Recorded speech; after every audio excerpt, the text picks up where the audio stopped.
Hey there troops, it's me TheTacticalBrit and I'm here today with a brand new Tactical Tuesday, and today is a bit of a live commentary version of Tactical Tuesday, and I felt this was quite fitting for the topic we're discussing, and that is how to play the medic class well. I've had a lot of questions about the medic class, a lot of questions about what it is that I do personally in order to use the class and use it effectively, and today I wanted to address some of those things. I'm going to talk about the class itself, how it operates and how it should operate, and what really personally you guys as players should be looking for whenever you use the class yourself. And I must say in Battlefield 5 that the medic class is certainly a much more trickier and much more of a risk-reward class than it previously was in any other iteration of Battlefield I can remember before. Mostly down to the fact that you have self-healing, but also down to the fact that you're very much confined to a certain style of play this time with the medic class. You know, we're talking about a class now which fundamentally has SMGs which are limited to a certain engagement range and require that you have to basically play a certain style in a certain way in order to be effective. And that's not necessarily the worst thing in the world, however it does mean that you guys will have to adjust to what it is you're doing. Now, I'm going to talk about this in about 3 or 4 different ways, and the first thing we're going to talk about is the weapon class in terms of the weapons it has available. Now, as we know, it's no surprise that SMGs are somewhat weak at the moment in Battlefield 5, and they require you to work very particular ways in order to play it well. And for me, the SMGs are a bit of a gift and a curse at the moment. They are not very powerful, but they can be very accurate at certain ranges, and it really does allow you to farm headshots, and that's really what I rely on in terms of playing the medic class, is just really hitting those headshots and really trying to do well in that respect. And as you saw there, just as I went down, you know, I got 79 damage from probably, I'd say, about 2 bullets there. 1 headshot, 1 central mass shot, and of course, even though I did get killed, at closer ranges and perhaps without somebody who had a sniper rifle, that situation would have gone a lot better. And I think really for me, that's what this class is all about. It's about, you know, closing distances and being within your engagement range because of the SMGs and how they work. You know, and there's no shame in admitting that, you know, you're not going to be able to get kills from XYZ location. You know, you just sort of have to run with that. I personally, you know, don't expect to get many kills beyond the 30-meter mark with the medic class, and that's fine. That's perfectly acceptable in this given context. It's not something that I'm looking to overly change.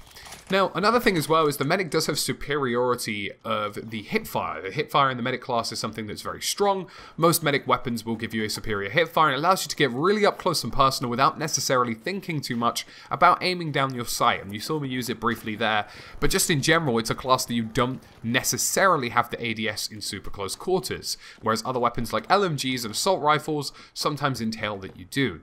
And I think this is another important distinction, and it gives you a real good idea of what it is you should be doing and what ranges you really should be looking at for this class to operate in. So far, it's safe to say that engagement range is really important. I really wouldn't run the medic anywhere beyond the 30 to 40 meter mark. And alongside that, we have the bonuses of the medic class. You know, we've got that steady hipfire. So what can you do in order to be a better medic? Well, there are some pretty simple things. There's some simple tips that I tend to use quite a lot. The first one is to avoid open spaces. You can see in front of me, there's this massive open road. There's definitely enemies here.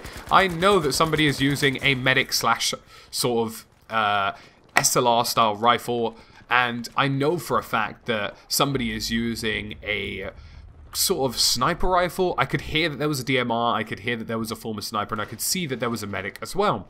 And I know that's a big open road, and I know if I run down that open road with a gun that has an engagement range of 30 to 40 meters max, I am going to die, so I'm not going to do that. Now, even in sticky situations where you do need to traverse locations that are open, like this one ahead of me, you've got the use of things like smoke grenades. I can use all of this to create a diversion, close down the distance to this machine gunner who's up on here, and boom, just like that. Close the gap, got the kill. The guy had no chance of killing me in the closer engagement range. I knew where he was. He didn't know where I was because I had the diversion of the smoke grenades. I cut down the range, and I made myself more effective.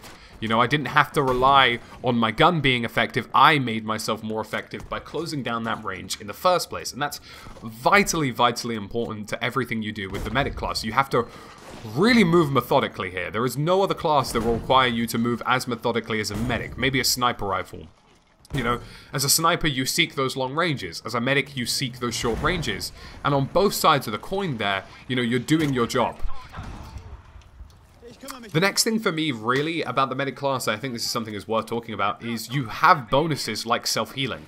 Self-healing makes the medic class insanely important. You know, I can take 30-40 damage, you know, bounce out of one engagement, heal myself, and go into a new engagement with a fresh amount of health. And although I may not necessarily have the strongest weapons to win those engagements, I have the ability to heal myself and make myself more statistically likely to win that engagement.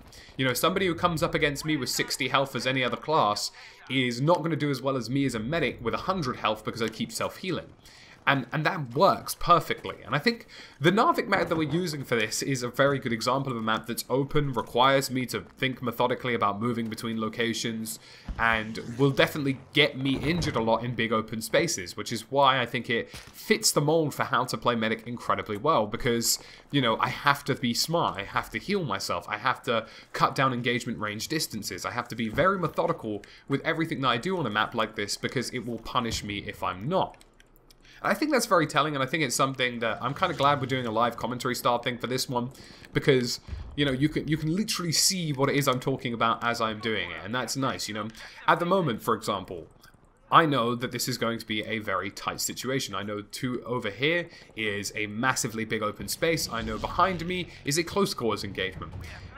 And over there is a death trap. There's snipers everywhere up on those hills. They usually are. So I've cut down my available angles by using this big piece of cover. I know people can only really hit me from two directions, and that's the safest bet I have in that given situation.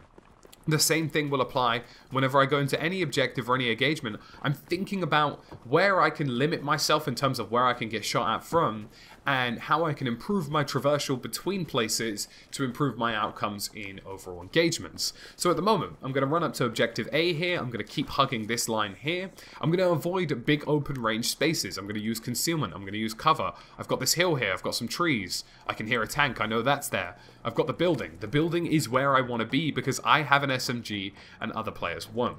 Other players will have to contest me for this location because I have the superior firepower in a close proximity. That's what I'm aiming for here. I'm not going to stand out open in the A. I'm not going to try and, you know, take on a tank that I shouldn't necessarily really engage with at all, to be honest with you.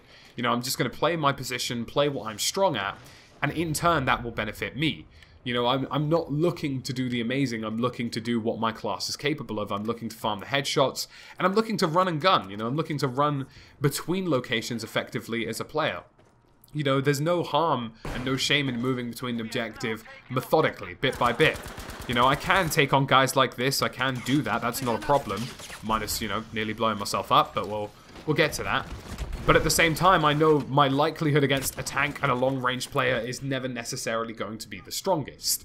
And that's fine. The odds there were not in my favor. We're going 14-4 though, you know, we're playing pretty well so far. And it's why you should focus on certain objectives as a medic as well, you know. C, for example, here is a really good example of an objective that I as a medic would fixate on, purely because I know that this objective is going to be close quarters combat. I know that this will favor the weapon that I'm using and favor the class I'm using. I also know that I can very easily dip in and out of engagements on C, which means I have time to heal, which means I have time to be more effective in each given gun battle. And that's perfectly fine. You know, that will work perfectly as a type and style of engagement and a way to win the game.